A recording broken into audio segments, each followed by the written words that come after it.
మరి వాళ్ళ ఇళ్ళలో పోయి మెడలు కోసుకుంటామా, మన కాలం మీద మనం నిలబడతామో మనం ఆలోచన చేసుకోవాలి. మీరు గుర్తు పెట్టుకోరి, ఒక రెడ్డి అయినా ఒక బీసీ అయినా నిలబడ్డాడనుకో, ఒక్క రెడ్డి కూడా మన కోటేరు గుర్తు పెట్టుకోరి, వేయరు వాళ్ళు. మన బీసీ అయినా రెడ్డి అయినా నిలబడితే నేనేస్తా పడేలా, నేనున్న పడేలా ఈయన. వాళ్ళకు టికెట్లు రాకపోతే అర్ధగంటకో పార్టీ మారుస్తారు. ఎందుకు? వాళ్ళకు కావాల్సిన అధికారం. ఎవరు ఇవ్వాలి అధికారం? మనం ఇవ్వాలి అధికారం. మరి బీసీ బిడ్డలారా, బీసీ రక్తం ప్రవహిస్తా ఉంది కదా మన దాంట్లో. మనమంతా బీసీలం కదా, మనమంతా ఎస్సీలం కదా, మనమంతా అణగారిన వర్గాలం కదా. నిజంగా మన శరీరంలో మన బీసీల రక్తం ప్రవహిస్తే మన బిడ్డలు దేనికోసం కొట్లాడుతూ ఉన్నారో ఆ జాతికి ఓటేసి మిమ్మల్ని మీరు గౌరవించుకోండి. ఇలా రిమోట్ గుర్తు, రిమోట్ మీ అందరికి ఎరికేగా, రిమోట్ ఎట్లుంటుందో, టీవీ రిమోట్ మీ అందరికి ఎరికేగా. ఆ రిమోట్ మన చేతులు ఉంటే మనకు కావాల్సిన బొమ్మ పెట్టుకోవచ్చు. ఈ ఊర్లో రిమోట్ గుర్తు గెలిస్తే మనకు కావాల్సిన పని కూడా గట్లే అవుతుంది. కాబట్టి మీరందరూ కూడా పెద్ద మనసుతోటి ఈ బిడ్డను ఆశీర్వదించుర్రి. నేను వరంగల్, నల్గొండ, పట్టభద్రుల ఎమ్మెల్సీగా చెప్తా ఉన్నా, ఈ బిడ్డ గెలిచిన కొద్ది రోజుల్లోనే 20 లక్షల రూపాయలు ఈ గ్రామానికి నేను పెట్టబోతా ఉన్నా. గెలిపించి పంపించాల్సిందిగా మీ అందరినీ రిక్వెస్ట్ చేస్తా ఉన్నా. ఇక ఈయనని గెలిపిస్తే నేరుగా నేనే పనిచేస్తా. ఇప్పుడు మీరు ఆయన ఓటేస్తే ఆయన ఎమ్మెల్యే గారి దగ్గర పోయి, ఆయన అధికారి దగ్గర పోయి ఆయన ఇంకోటి చేయాలి.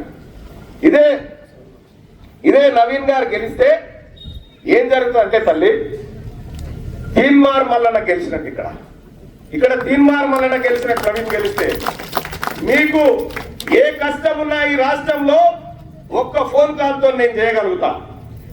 మీకు ఈయనే కాదు, గుంటూరు నుంచి మొదలు పెడితే అటు విశాఖపట్నం దాకా, ఇటు తెలంగాణ అంతటా తీన్మార్ మల్లన్న ఎవరో తెలుసు.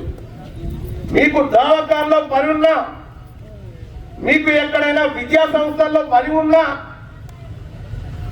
చేసే బాధ్యత మాది, నేను తీసుకుంటా ఉన్నా.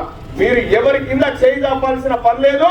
ఇవాళ బిగ్ క్లాస్ బీసీలం అంటే బిగ్ క్లాస్ వాళ్ళకంటే చాలా పెద్దోళ్ళం.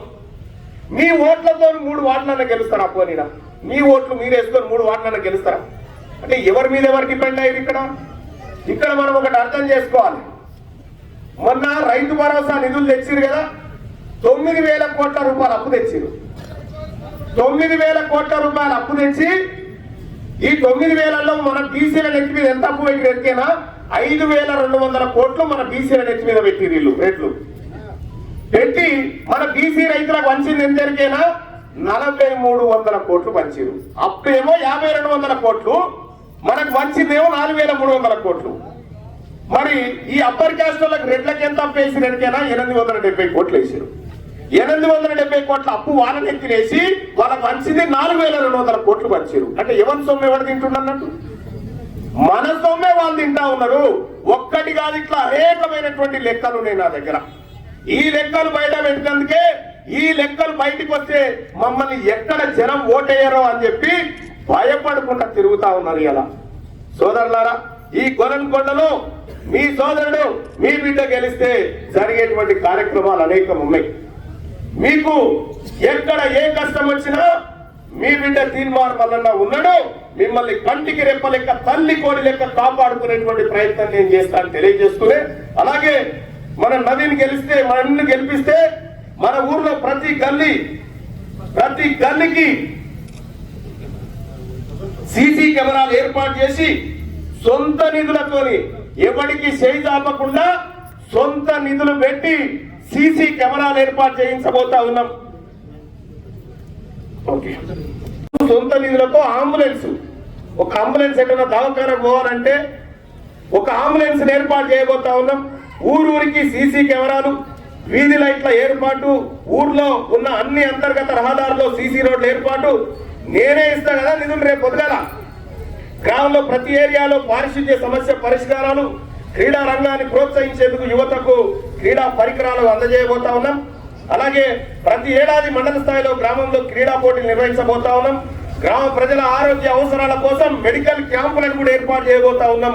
మన గ్రామంలో ప్రభుత్వ పాఠశాలలో 10వ తరగతిలో స్కూల్ టాపర్ గా నిలిచిన విద్యార్థికి ప్రతి సంవత్సరం 5,000 రూపాయలు ఇచ్చి ప్రోత్సహించబోతా ఉన్నాం. అలాగే సెకండ్ ర్యాంక్ వచ్చిన విద్యార్థికి 3,000, 3వ ర్యాంక్ వచ్చిన విద్యార్థికి 2,000 ఇవ్వడం జరుగుతుంది. ప్రభుత్వ పాఠశాలలో చదువుతున్న విద్యార్థులందరికీ ప్రతి ఏడాది షూల పంపిణీ చేయబోతా ఉన్నాం. ఈ మండలం ఏదొస్తుంది అమ్మా? ఈ గ్రామంలో గవర్నమెంట్ స్కూల్లో చదువుతున్న మీ పిల్లలకు బాటా షూస్ వచ్చినాయా అమ్మా? షూస్ పంపించినా నేను వచ్చినాయిగా. ఎవరు పంపించినవి? మీ బిడ్డ నవీన్ ప్రోత్సాహంతో నేనే పంపించిన షూలు మీ పిల్లలకు. మా పిల్లలు ఆత్మగౌరవంతో కాళ్లకు బూట్లు వేసుకొని పడిపోవాలని పంపించిన 1వ తరగతి నుంచి 10వ తరగతి వరకు మీకు మీ పిల్లలకు ఉచితంగా బూట్లు పంపించి మా పిల్లలు కూడా మీ పిల్లల లెక్కనే ఉండాలని చేసినటువంటి కార్యక్రమం అదంతా. అలాగే మన గ్రామంలో ఉన్న అన్ని దేవాలయాల అభివృద్ధికి కృషి చేస్తాం. అర్హులైనందరికీ పెన్షన్లు ఏమున్నా నా దగ్గరికి తీసుకురా తమ్ముడు, నేనున్నా. మీ ఇల్లు గాని మీ పెన్షన్లు గాని మీకున్నటువంటి భూ సమస్యలు గాని అన్నిటిని పరిష్కారం చేస్తా అని చెప్పి మీ అందరికి తెలియజేస్తా ఉన్నా. మహిళా సోదరిమణులారా, ఇవాళ చెప్తే పరేషాన్ అవుతారు కానీ 1956 నుంచి ఈ రోజు వరకు అసెంబ్లీలో ఉన్న ఆడోళ్ళు ఎంతమంది ఎరికేనా? 85 మంది ఆడోళ్ళు ఉంటే ఆ 85 మందిలో మన బీసీలు ఎంతమంది ఉన్నారు ఎరికేనా? 5గురే. ఇలా మహిళా రిజర్వేషన్ బిల్లు తీసుకొస్తే మన బీసీలకు వాటా లేదటల్లా, మన బీసీలకు వాటా లేదట. ఇక్కడ అవకాశం ఉన్న చోట సర్పంచ్ కాడి నుంచి ఎమ్మెల్యే దాకా మేమే ఎత్తుకపోతాం, మేమే చేస్తాం, ఏం చేసుకుంటారో చేసుకోరని చెప్పుడు. ఈ రిజర్వేషన్ ఎంత తెచ్చింది ఎరికేనా రేవంత్ రెడ్డి గారు?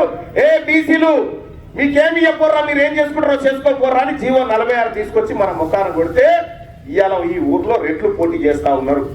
లేకపోతే వాళ్ళకి ఛాన్స్ లేదు. అందుకోసమే మీ అందరికి కూడా మరొకసారి చెప్తా ఉన్నా, ఈ గొల్లనకొండ గ్రామం ప్రత్యేకతను సంతరించుకోవాలి. ఈ గ్రామం నుంచి బీసీల ఆత్మగౌరవ జెండా ఎగిరేయాలి. నేను బీసీ తల్లి పాలు తాగిన బిడ్డగా నా బీసీ అభ్యర్థికే ఓటేయబోతా ఉన్నా, నా ఊర్లో నా బీసీలకే ఓటేయబోతా ఉన్నా అని చెప్పి తెలియజేసుకుంటూ, ఈ గొల్లనకొండ గ్రామ ప్రజలారా ఒక్కసారి రిమోట్ గుర్తుకు ఓటేసి, అలాగే వార్డు మెంబర్లు మనల్ని ఎవరైతే నిలబడలేదో మన బీసీలే నిలబడితే వాళ్ళకు కూడా బీసీలకే ఓట్లేయాల్సిందిగా రిక్వెస్ట్ చేస్తా ఉన్నా. వాళ్ళు ఏ పార్టీలో ఉన్నా సరే, ఆ బీసీ బిడ్డలు ఏ పార్టీలో ఉన్నా సరే వార్డు మెంబర్లకు కూడా బీసీలకే ఓట్లేసి గెలిపించమని చెప్పి తెలియజేస్తా ఉన్నా. ఎస్సీ సోదరులు ఎవరైతే ఉన్నారో, ఎస్సీ సోదరులారా, మనమంతా సూదరులం, మనమంతా అణగారిన వర్గాలం, మనమంతా మన ఓట్లు మనమే వేసుకున్నాను అని చెప్పి తెలియజేస్తా ఉన్నా. ఇంకా అలాగే దళిత ముఖ్యమంత్రిని చేస్తా అని మోసం చేసిన కేసీఆర్ ఓవైపు, మన రిజర్వేషన్లు రాకుండా దొంగ జీవోలు తీసుకొచ్చిన రేవంత్ రెడ్డి ఇంకోవైపు ఉన్నాడు. ఈ వెలమోళ్ళు, ఈ రెడ్లు, వీళ్ళ ద్వారా మన బతుకులు మారాయని చెప్పి మీకు తెలియజేసుకుంటూ, ఈ గొల్లనకొండ రూపురేఖలు మారాలంటే మన బిడ్డ నవీన్ గెలవాల్సినటువంటి అవసరం ఉందని చెప్పి తెలియజేసుకుంటా ఉన్నా. మరి మీరందరూ కూడా నవీన్ ను ఆశీర్వదించినట్టేనా? నాతో పాటు అందరూ చేయలేమని చెప్పండి. జై తెలంగాణ, జై బీసీ, జై బీసీ. రిమోట్ గుర్తుకే. థ్యాంక్ యూ, ధన్యవాదాలు.